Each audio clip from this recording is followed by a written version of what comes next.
love, life, and lessons from the past.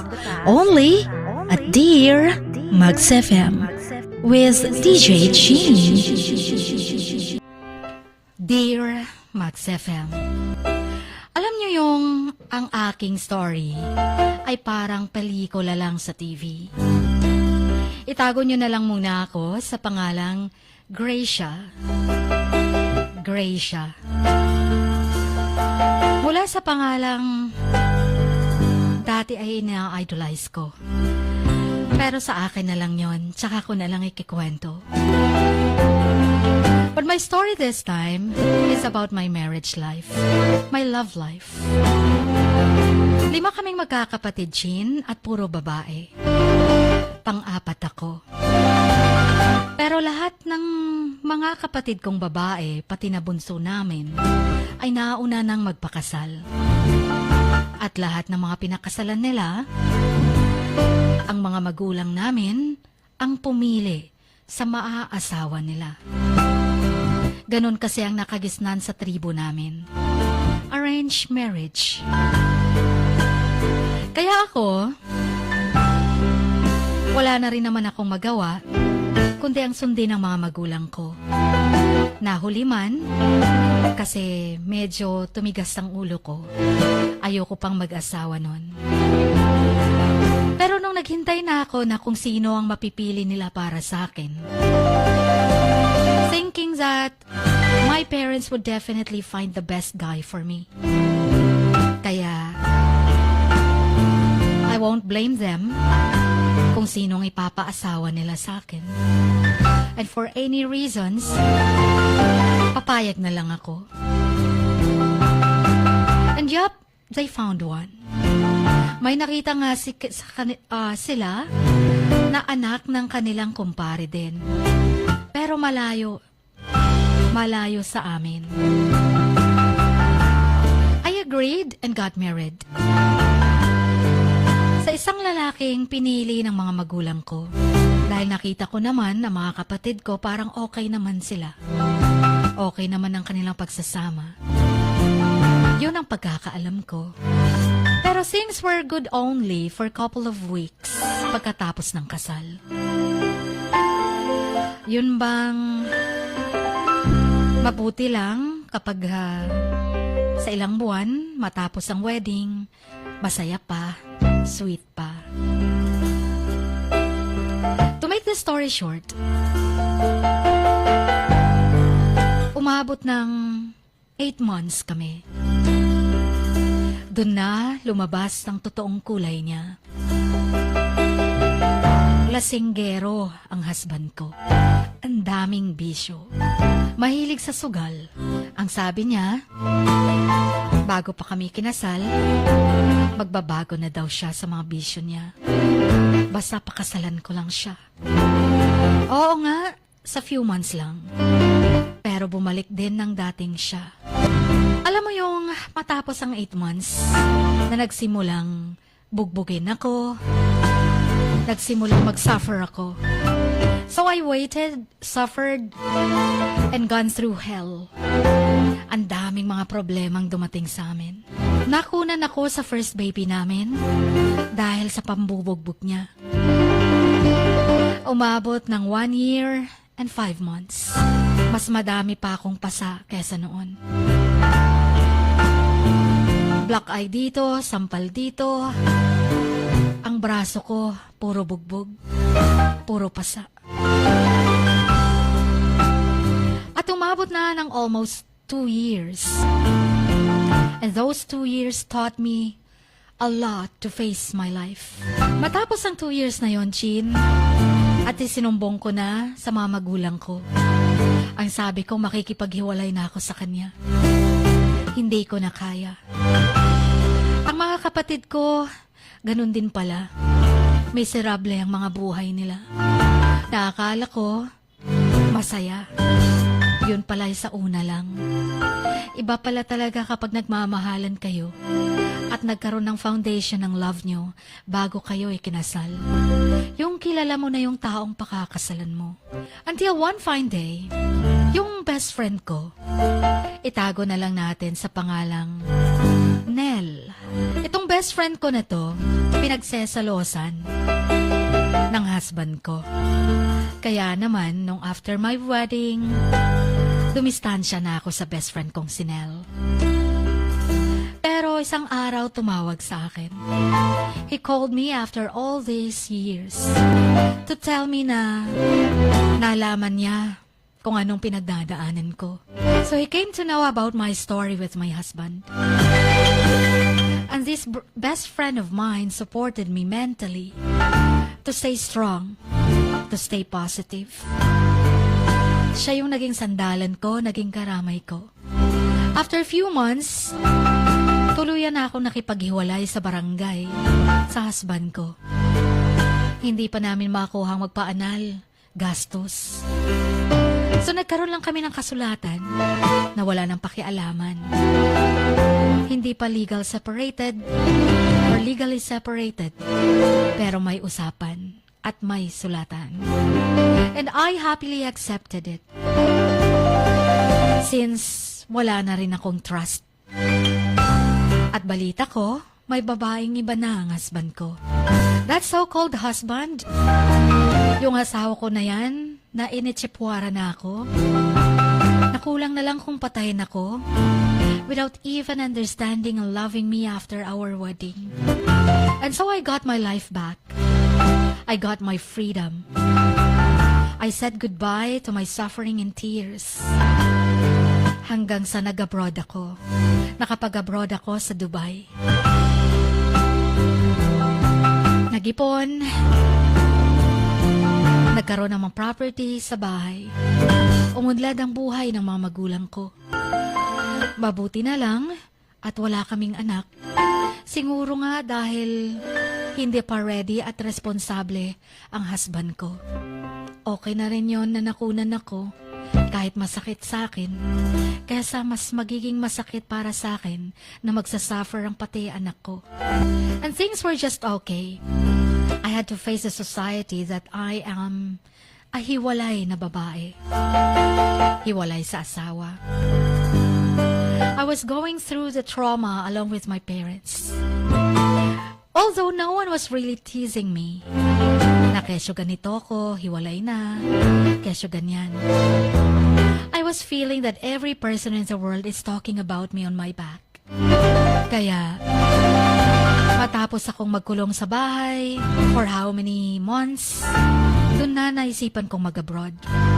At nakawala ako sa hawla. But yeah, I had to go through a lot. I trusted one thing in my life that I should be positive, whatever it could be. I completely believed in law of attraction. At umubra naman. It worked. Isang araw, nakasakit ako. Yung bang viral fever, nauso ang trangkaso. So ako naman, bedridden for 3 days na. Hanggang sa naisipan kong umuwi ng Pinas. Pinayagan ako ng amo ko na sobrang na-homesick ako. Ayaw naman nila magkasakit lang ako lagi doon at hindi nila ako mapapakinabangan. So nakauwi ako ng Pinas. Pero still, bumalik ang viral fever na yon. Nagkasakit ako ulit. And the same best friend na si Nell wanted to see me so that he could give me vitamin supplements daw. On that day, nagkita kami. Binisita niya ako sa bahay. I had to tell Nell that my parents are looking to get me married again. Pero chin sa tribo kasi namin, may divorce na sinasabi. Sa Islam. And that was the day that changed my life. Nung sinabihan ko ang best friend ko. Pero siya, Christian. Sinabihan ko na gusto ng mga magulang ko magpakasal daw ako uli. Para may mag-aalaga sa akin. And guess what? This best friend of mine na si Nell, biglang umoo.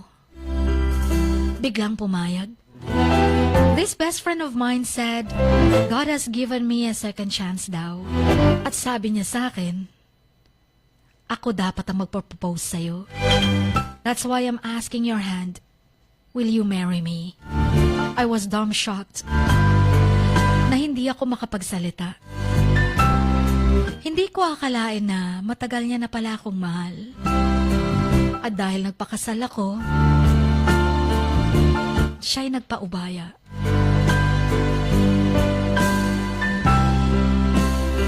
Pero dahil na-surprise ako, at kahit ako pang nagsabi na pakasal kami, pero kahit na siya pa yung nag-propose, at dahil sa gulat ko, hindi ko muna siya kinausap. Hindi muna ako nagparamdam. Matapos kong malaman na sobra niya na pala akong mahal, noon pa, na akala niya isang best friend lang, pero iba na pala. But yet, he was patiently waiting for my answer for 2 months. Ako kasi, Chin, hindi ko na-check ang puso ko. Love ko siya, pero dahil mag-best friends kami, pinatay ko ang mali siya na mahal ko siya bilang isang lalaki. Hanggang sa, ayun na nga, nagpakasal ako. And I always wanted this friend of mine to marry someone who is the best for him and much better than me. And I knew we both have hidden feelings for each other. But I had been thinking I'm not good enough for him. Hanggang na-share ko ito sa isang close friend ng mother ko. And they were so happy. And everyone is pushing me to think about him and agree na magpakasal sa kanya. I made up my mind. My feelings sprouted again for him. I accepted his proposal. Sabi niya kung gaano daw siya nasaktan nung hindi na ako biglang nagparamdam. Sabi niya masakit daw para sa kanya nung nireject ko ang proposal niya. He told me also how hurt he was after I got married to someone else. And the day I had introduced my ex-hubby to this best of mine was the day my best friend wanted to propose me. Pero sinaktan ko siya. Yun na pala yung kasagsagan na nakahanda na siyang mag-propose sa akin at aminin ang totoong feelings niya. Pero yun pala yung oras na ipinakilala ko sa kanya ang ex-husband ko. So I had hurt him so badly without knowing what feelings he had for me. My best friend had gone through a lot of pain after losing me, which I never knew until that day. Sobra akong napaiyak, Chin. Sobrang iyak ako to the max after marinig ko ang lahat sa kanya. He is that pure soul that he never even showed me any sort of his love. Ni hindi siya nagpakita ng selos, ng pagkasuklam, when he was emotionally supporting me while I was waiting for that so-called husband. All along, may isang tao palang nagmamahal sa akin, pero sinunod ko ang parents ko. Naakala ko, the best man for me na dahil pinili para sa akin ng mga magulang ko. Long story short, finally, I married my best friend na si Nell. And we are happy since 3 years now. And it's the bestest thing that ever has happened in my life. Naniniwala nga ako sa law of attraction. And always thought everything happens for good. And yes, it is. Hanggang ngayon, napapaiyak pa rin ako kapag tinitingnan ko ang husband ko na si Nell. Masyado akong blessed at binigyan niya ako ng second chance. And I'm so happy in my life now. He is my angel. He is like my father and my mom. And he is my friend. He's like a child. He is my love, my hobby, my everything. Kaya naman, when things go wrong, tama talaga, don't lose hope lang. Dahil habang nabubuhay, may pag-asa pa. Just be ready for the better things in life. Indeed, law of attraction works. Hanggang dito na lamang po. Thanks for reading my story. I'll be writing again. Next time ulit. Ang inyong kamaks, always, Gracia.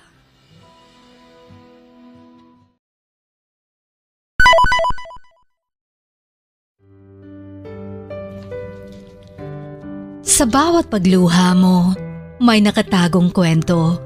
Sa bawat ngiti mo, may gustong sabihin ang puso mo. At sa likod ng iyong halakak at maging sa pagkabiko mo, may mensaheng nakabalot sa iyong pagkatao. At ang tanging nais mo lamang ay mapakinggan ang mga ito ng buong mundo. Dear Max FM with DJ Chini. Life has got all those twists and turns. Stand up for what you believe in. What lies behind you and what lies in front of you pales in comparison to what lies inside of you. Dear Max FM with DJ Chini. Sabi nga nila, ang pagsusulat kapag masyado mong diniinan hanggang sa susunod na pahina ay nagmamarka. Katulad ng pagmamahal, kapag masyado mong ibinigay ang lahat, yung sakit na gawa ng nakaraan, dala pa rin hanggang kasalukuyan. Dear Max FM, you own your story and you are the author of your own book of life. Don't let others write your script, but let others hear your story and make them inspired.